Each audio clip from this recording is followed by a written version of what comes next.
Hello there explorers, it's been a while. So you say that you've caught your first queen ant and that you want to set her up in the way that will give her the best chances of successfully founding her colony.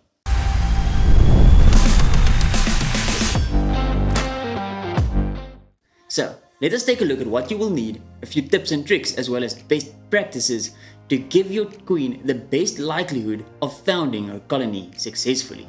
So the first thing that you will need is a test tube to set up your queen in. Secondly, you will need some cotton wool. You also need some fresh water that is not chlorinated. That means that you will need water either from a borehole or fresh bottled water. You will need a syringe to make your life easier, a pencil, and a permanent marker that you can write on glass that will not come off if there's some water that gets on the outside of the test tube. I will explain this later, but this is very important. And then obviously the most important part of all of this is your queen ant that you will need. Without a queen ant, this isn't gonna help much. So explorers, now that we've got everything together that we need to set up our queen ant, let's start setting up the test tubes so that we can see exactly what to do, what not to do, and use one test tube to see one of the best practice methods that there is that I would recommend you use to increase the likelihood of your queen successfully founding the colony. So firstly, let's take some of our fresh water. I'm going to take up 45 milliliters in the syringe. The reason being, these are 20 milliliter test tubes, and I've found that the right amount of water that I like to use in my test tubes is exactly 15 milliliters. So I will go up and fill up these test tubes with 15 milliliters of water each. After this, we will be adding the cotton, which ensures that the queen and their colony has access to fresh, clean water and the right humidity throughout the founding process.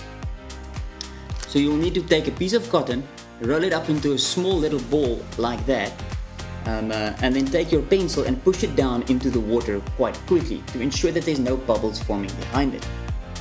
The reason we don't want bubbles behind our cotton is if there is a bubble behind the cotton, the water will reseed and pull away from the cotton, which will allow the cotton to dry up. Now once the cotton dries up, it will allow the colony to desiccate and basically die of dehydration because they cannot access the water, and the humidity in the test tube will plummet, causing them to dry out like they're in the Sahara Desert. Here I'm going to show you, if you just push it in slowly and it pulls up the water into the cotton, it forms a bubble below the cotton. There you can see the bubble forming below the cotton, and that bubble will stay there irrespective of what you do now. And once you put your queen and your colony inside, that bubble will cause the water to pull away from the cotton, causing it to dry out and killing your colony in the long run. This last test tube we will set up in a way so that we can use it in a later example to show why we need to use one of the best practices that I recommend you use to ensure the safety of your colony as it is busy founding. So now that we've set up these test tubes, let's move them aside and use the permanent marker that we've got for the reason we have it.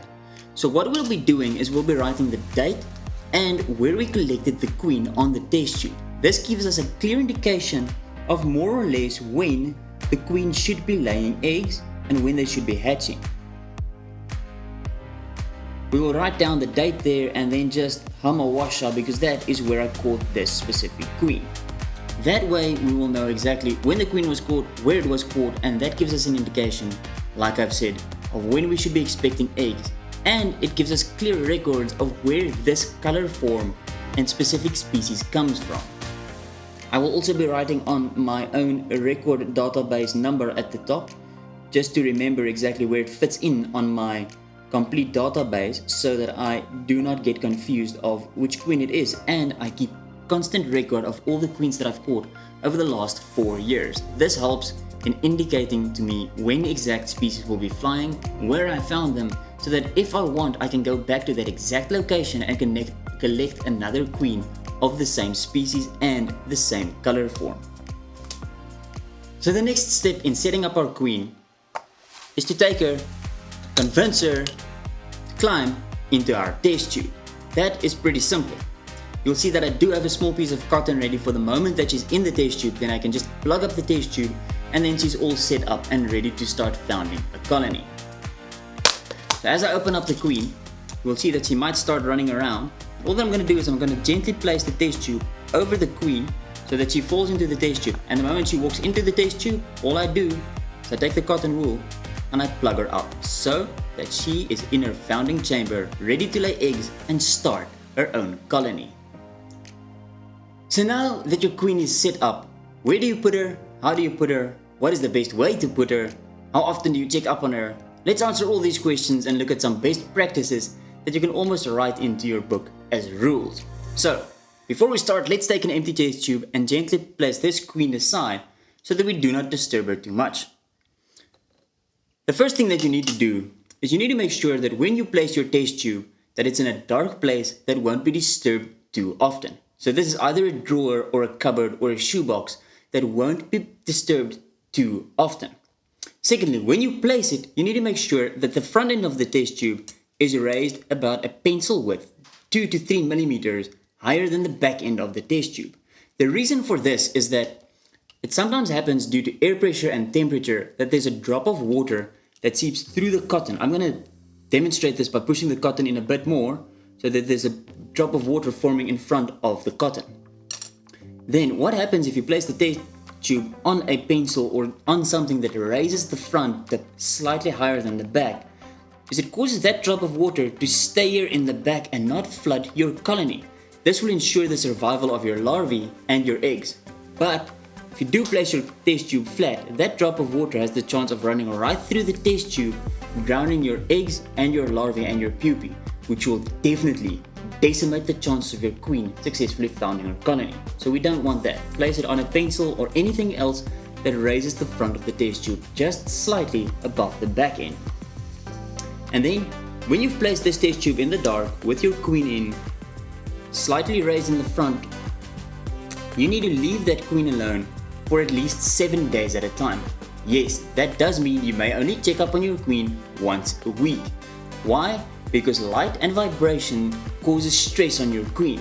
That light and vibration could cause your queen to eat her eggs, her larvae, and even her pupae, which will definitely destroy all your chances of successfully founding the colony. When you check up on your queen, the things that you are checking for: does she have eggs? Have the eggs hatched? Have the eggs enclosed themselves into pupae or into cocoons? If there are cocoons or pupae in the test tube, make sure to check up on the color, because once the pupae or the cocoons darken, it means that those ants are near eclosing. That means when you see dark cocoons or pupae, you may check up on your queen every 2 days. And once that first worker is there, you can feed them a small drop of honey to ensure that they get the food that they need. And that is how you set up your queen ant to successfully found a colony. So, I have 2 colonies that I would like to show you of Anoplolepis custodians. Well, one founding colony and one starter colony. This is the first queen. She has got a few eggs and larvae, and there she's busy picking up one of the larvae and moving them around in the test tube. This means that this queen is in the process of founding her colony. One of her sisters, caught on the same day in exactly the same place, have successfully founded her colony and now has 2 small little workers inside this test tube. That means that today is the first time that they're going to receive a small tiny drop of honey as their first meal ever.